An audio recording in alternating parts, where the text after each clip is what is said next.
Bismillahirrahmanirrahim. Assalamualaikum warahmatullahi wabarakatuh. Waalaikumsalam warahmatullahi wabarakatuh. Selamat pagi menjelang siang. Salawat serta salam tidak lupa kita turunkan kepada junjungan Nabi besar Muhammad Sallallahu Alaihi Wasallam. Semoga nantinya kita mendapat syafaat beliau di yaumil akhir. Di sini saya selaku PLT kepala sekolah beserta guru yang mengikuti pembelajaran mendalam yang dilaksanakan beberapa minggu kemarin. Pada hari ini kesempatan kami berdua dengan Ibu Sinta Lestari selaku guru kelas 3 itu akan melakukan pembahasan pada materi pembelajaran mendalam. Ya, kita langsung secara garis besar itu ada pendahuluan pengertian pembelajaran mendalam itu apa, kerangka pembelajaran mendalamnya, kemudian implementasi pembelajaran mendalam, serta yang kelima itu penutupnya. Yang pertama itu pendahuluan, di mana latar belakang dari pembelajaran mendalam. Yang pertama, perubahan masa depan itu sulit diprediksi. Kemudian permasalahan untuk pendidikan dari mulai literasi, numerasi, keterampilan berpikir tingkat tinggi, kemudian ketimpangan pendidikan. Ya. Ada bonus demografi di 2035 dan visi misi Indonesia di tahun 2045. Kemudian kompetensi masa depan. Di sini ada keterampilan berpikir tingkat tinggi peserta didik Indonesia itu kualitasnya rendah. Hasil PISA tahun 2022 kurang dari 99%. Murid Indonesia itu hanya bisa menjawab soal level 1. Ya. Kemudian low order thinking skill-nya atau words bisa dilihat, membacanya itu 74,5%, matematikanya 81,7%, sainsnya 65,8%. Ya, yang merah-merah ini turun. Ini sumbernya diolah dari hasil PISA 2022. Mengapa perlu pembelajaran mendalam? Untuk melengkapi pembelajaran mendalam dengan menambah karakteristik praktik pedagogi, itu harus ada keterlibatan, di mana guru membangun keterlibatan peserta didik sebagai subjek belajar untuk memperoleh pengalaman belajar yang bermakna. Kemudian ada berkesadaran, di mana guru lebih dapat membangun kesadaran peserta didik untuk menjadi pembelajar yang aktif, termotivasi secara intrinsik untuk belajar, serta aktif mengembangkan strategi belajar untuk mencapai tujuan. Kemudian ada yang namanya memuliakan, di mana guru dan peserta didik itu lebih saling menghargai dan menghormati potensi martabat dan nilai-nilai kemanusiaan. Ada pengembangan budaya belajar, guru dapat mengembangkan kreativitas dan berinovasi dan melibatkan peserta didik dalam mengembangkan pengalaman belajarnya. Kemudian ada pembelajaran di dalam itu ada pemanfaatan teknologi digital. Jadi guru dan peserta didik lebih dapat memanfaatkan teknologi digital untuk memberikan efisiensi dan efektivitas pada perencanaan pelaksanaan dan penilaian pembelajaran. Seperti yang kita lakukan sekarang, kita sudah menggunakan pemanfaatan teknologi digital dengan menggunakan smart TV, ya, yang dibantu oleh Presiden Prabowo. Kemudian multi atau interdisiplin ilmu pengetahuan, di mana guru dan peserta didik itu lebih dapat menerapkan multi interdisiplin ilmu pengetahuan dalam proses Power Move.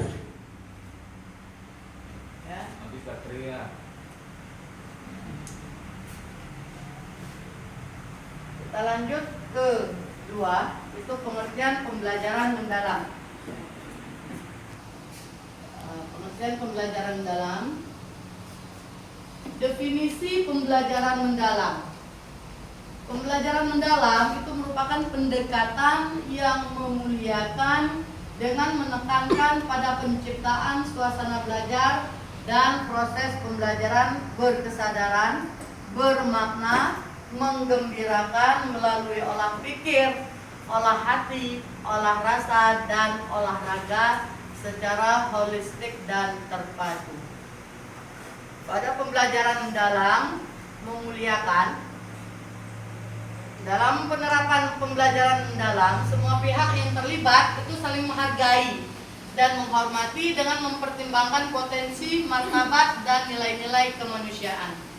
Jadi ini pembelajaran mendalam, ya, ada berkesadaran, bermakna, menggembirakan, ada olah pikir, olah hati, olah rasa, olahraga, kemudian diwujudkan jadilah ke profil lulusan 8 dimensi.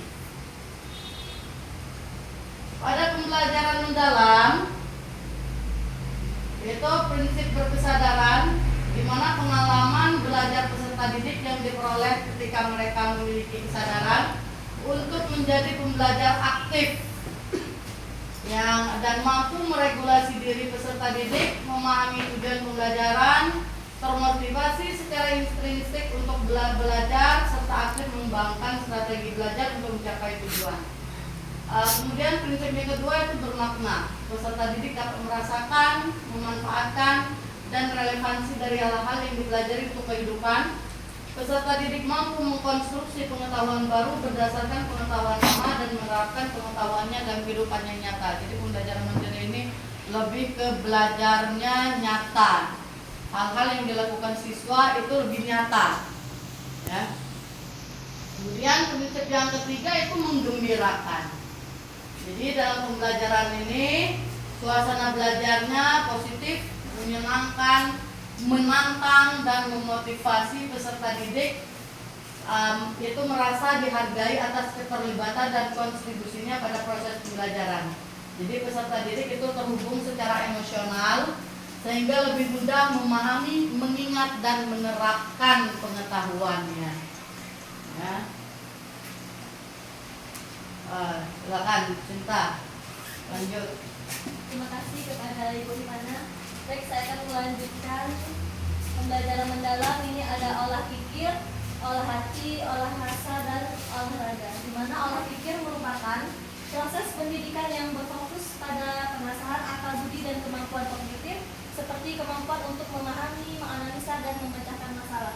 Dan olah rasa sebagai proses pendidikan yang bertujuan untuk mengembangkan kepekaan estetika, empati, dan kemampuan menghargai keindahan serta hubungan antar manusia. Selanjutnya ada olah hati. Olah hati adalah proses pendidikan untuk mengasah kepekaan batin, membentuk budi pekerti, serta menanamkan nilai-nilai moral dan spiritual. Lalu olahraga merupakan bagian dari pendidikan yang bertujuan untuk menjaga dan meningkatkan kesehatan fisik, kekuatan tubuh, serta membentuk karakter melalui kegiatan jasmani. Selanjutnya ada kerangka kerja pembelajaran mendalam.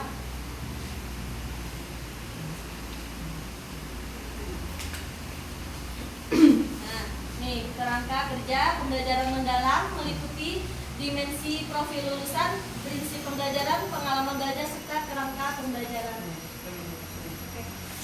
Nah, jadi di sini untuk kerangka pembelajaran ini disingkat 8, 3, 3, 4. 8 itu adalah dimensi lulusan, yang mana pertama itu ada keimanan dan ketakwaan terhadap Tuhan Yang Maha Esa. Kemudian ada kewargaan, penalaran kritis, kreativitas, kolaborasi, kemandirian, kesehatan, dan ke-8 itu komunikasi. Ini 8 dimensi lulusan, ya. Kemudian setelah 8 dimensi lulusan pada pembelajaran mandiri ada 3 prinsip yang kami bilang tadi: bermakna, berkesadaran, dan menggembirakan. Jadi pada prinsip pembelajaran ini itu adalah dasar karakteristik pembelajaran mendalam. 3. Bermakna, berkesadaran, dan menggembirakan. 3 yang berikutnya ini ya. Memahami, merefleksi, dan mengaplikasi. Jadi memahami, mengaplikasi, baru merefleksi. Pada pengalaman pembelajaran ini ya merupakan prosesnya. Jadi proses yang dialami peserta didik dalam pembelajaran mendalam. Dari mulai memahami, kemudian diaplikasikan, dan terakhir baru direfleksi. Ya. Kemudian setelah memahami, mengaplikasi, dan merefleksi, kerangka pembelajaran yang terakhir itu ada 4 ya. Yang pertama itu praktek pedagogis, kemudian kemitraan pembelajaran, kemudian lingkungan pembelajaran, dan terakhir pemanfaatan digital. Makanya disingkat menjadi 8, 3, 3, 4. Lanjut Sunda. Baiklah, sini ada 8 dimensi profil lulusan. Yang pertama itu keimanan dan ketakwaan terhadap Tuhan Yang Maha Esa, di mana individu yang memiliki keyakinan teguh akan keberadaan Tuhan Yang Maha Esa dan menghayati serta mengamalkan nilai-nilai spiritual dalam kehidupan sehari-hari. Yang kedua ada kewargaan, individu yang memiliki rasa cinta tanah air serta menghargai keberagaman budaya, mentaati aturan dan norma sosial dalam kehidupan bermasyarakat, memiliki kepedulian dan tanggung jawab sosial serta berkomitmen untuk menyelesaikan masalah nyata yang berkaitan dengan keberlanjutan kehidupan.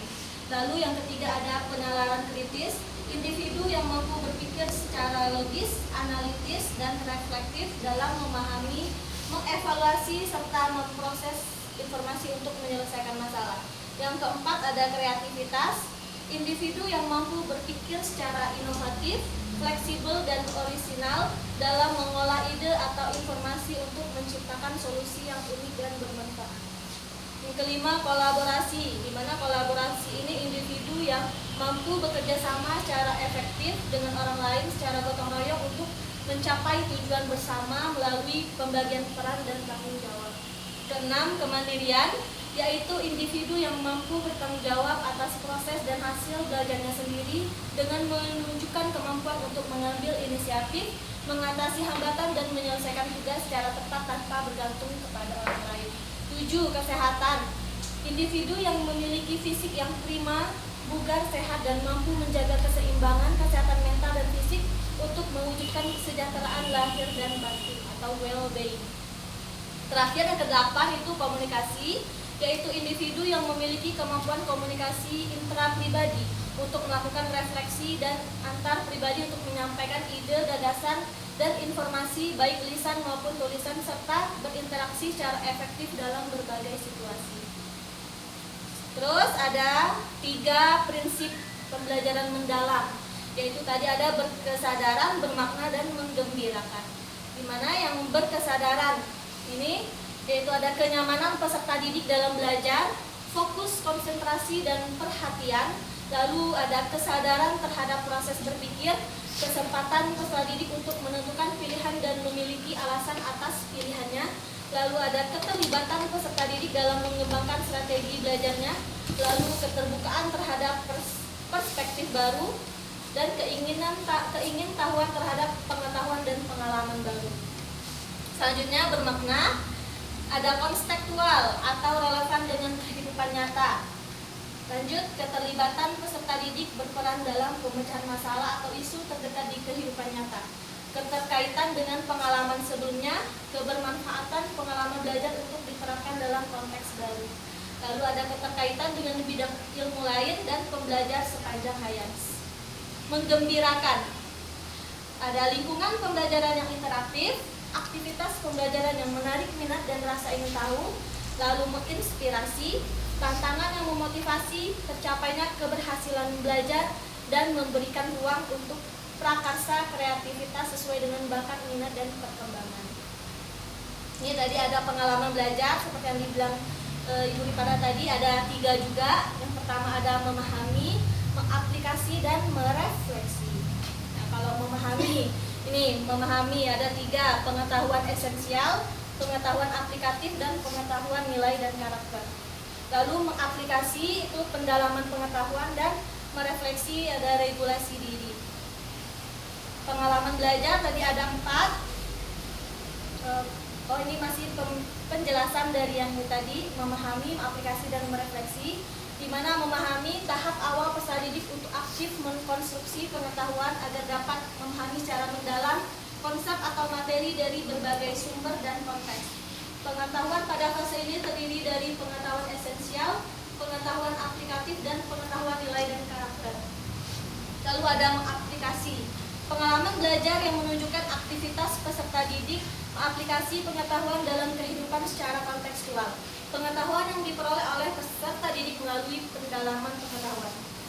Selanjutnya merefleksi, proses di mana peserta didik mengevaluasi dan memaknai proses serta hasil dari tindakan atau praktik nyata yang telah mereka lakukan. Tahap refleksi melibatkan regulasi diri sebagai kemampuan individu untuk mengelola proses belajarnya secara mandiri, meliputi perencanaan, pelaksanaan, pengawasan, dan evaluasi terhadap cara belajar mereka. Nah, ini yang memahami. Jenis pengetahuannya ada pengetahuan esensial, pengetahuan aplikatif, pengetahuan nilai, dan karakter. Ini karakteristiknya, dan ini ada contohnya.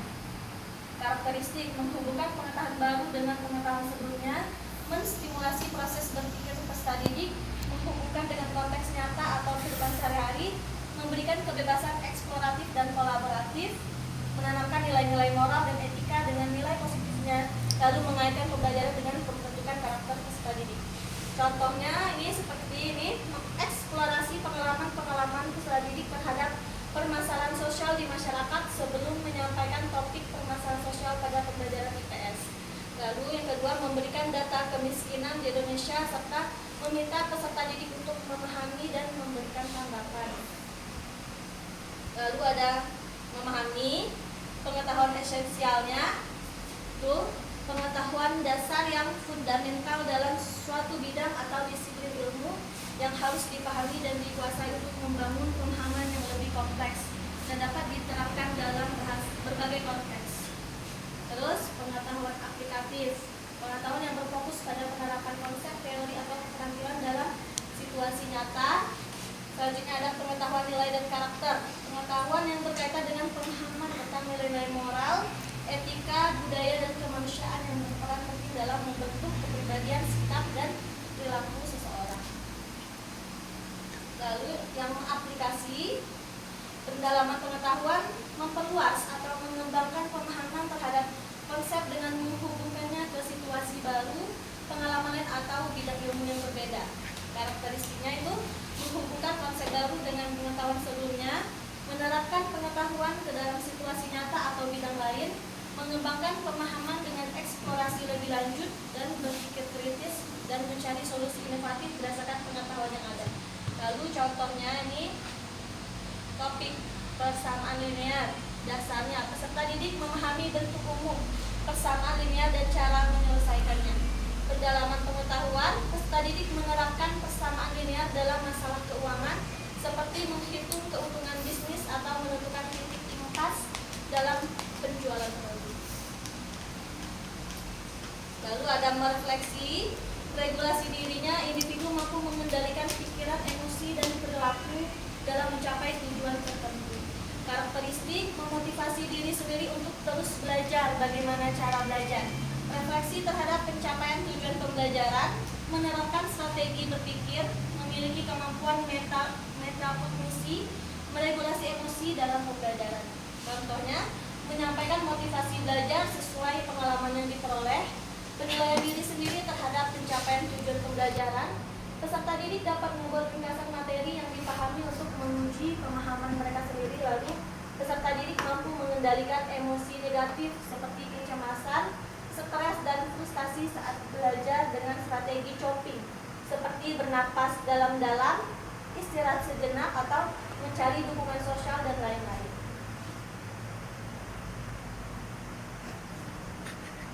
Ini ada The Solo Taxonomy. Good of observed learning outcomes.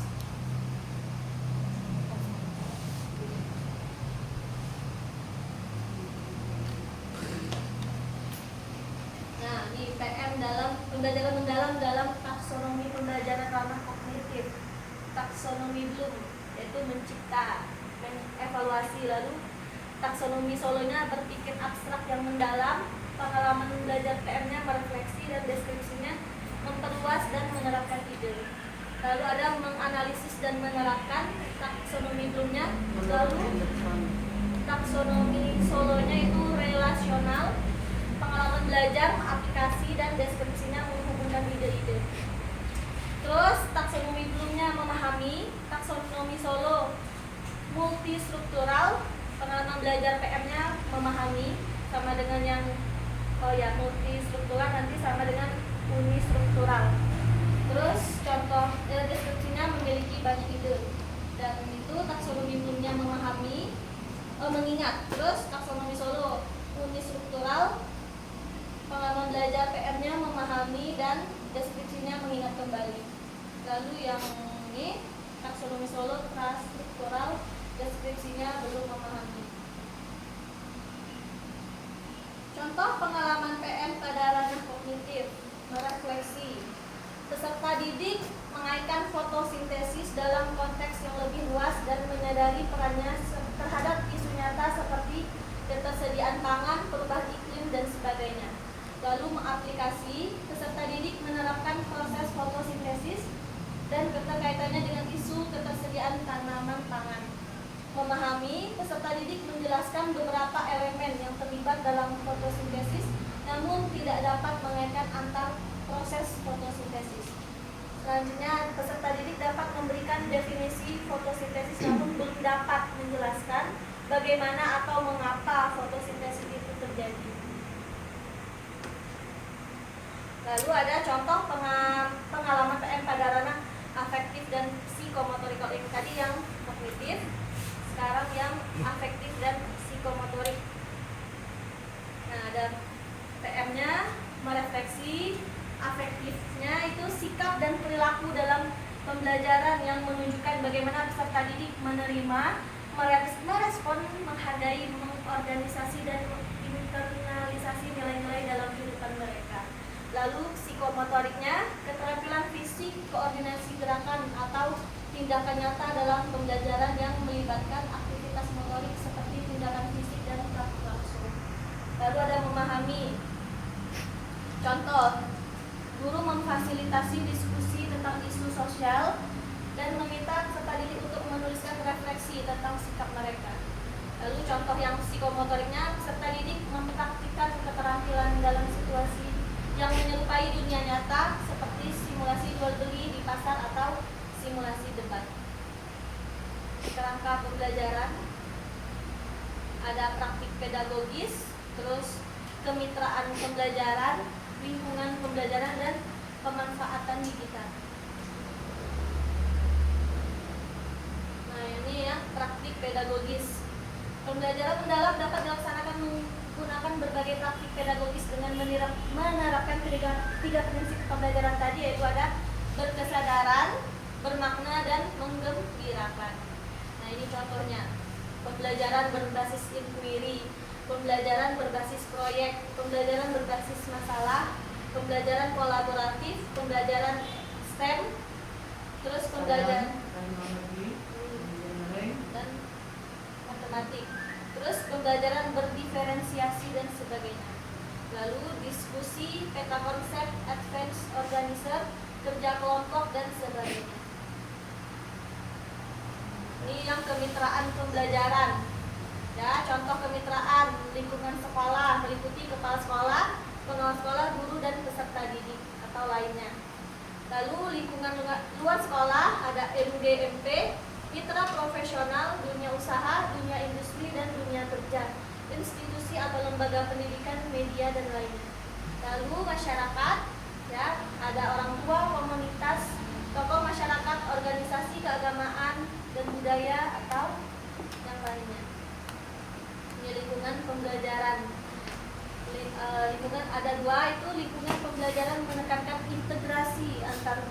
budaya belajar, ruang fisik dan ruang virtual untuk mendukung PN atau pembelajaran mendalam. Yang kedua, lingkungan pembelajaran yang mendukung. Ada budaya belajar yang dikembangkan agar tercipta iklim belajar yang aman, nyaman dan saling memuliakan untuk pembelajaran yang kondusif, interaktif dan memotivasi peserta didik. Lalu optimalisasi ruang fisik seperti proses interaksi langsung dalam menciptakan suasana belajar yang kondusif. Selanjutnya, pemanfaatan ruang virtual untuk interaksi, transfer ilmu, penilaian pembelajaran tanpa keterbatasan ruang fisik.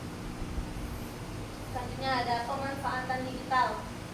Ya, pemanfaatan digital ini teknologi digital dapat dimanfaatkan dalam perencanaan, pelaksanaan dan asesmen pembelajaran. Contohnya di dalam perencanaan pembelajaran, merancang dan mengelola kelas digital, manajemen perencanaan pembelajaran berbasis proyek, desain bahan ajar visual dan infografis, pembuatan konten interaktif seperti kuis dan simulasi, pemanfaatan kecerdasan artifisial serta aplikasi desain instruksional dan perencanaan pembelajaran lainnya. Lalu yang pelaksanaan pembelajaran meliputi pembelajaran sinkronus, kolaborasi daring, pembelajaran asinkronus, laman sumber belajar, perpustakaan digital dan lain-lain. Lalu asesmen pembelajaran, pembuatan tes otomatis, evaluasi orisinalitas dan kualitas tulisan, tes formatif berbasis interaktif dan lain-lain. Transformasi peran guru dalam ekosistem PR. Guru sebagai aktivator, lalu guru sebagai kolaborator, selanjutnya guru sebagai pengembang budaya belajar. Peran guru dalam pembelajaran mendalam. Guru tadi sebagai aktivator, di mana guru menstimulasi peserta didik untuk mencapai tujuan pembelajaran dan kriteria kesuksesan pembelajaran dengan berbagai strategi. Lalu kolaborator, guru membangun kolaboratif inquiry dengan peserta didik, rekan sejawat, keluarga, masyarakat, mitra profesi dan bidika. Lalu pengembang budaya belajar, guru memberikan kepercayaan dan peluang menanggung risiko kepada peserta didik untuk mengembangkan kreativitas dan berinovasi. Lalu ada elemen ekosistem, ya, ada keluarga, masyarakat, teknologi digital, media, mitra profesi dan bidika.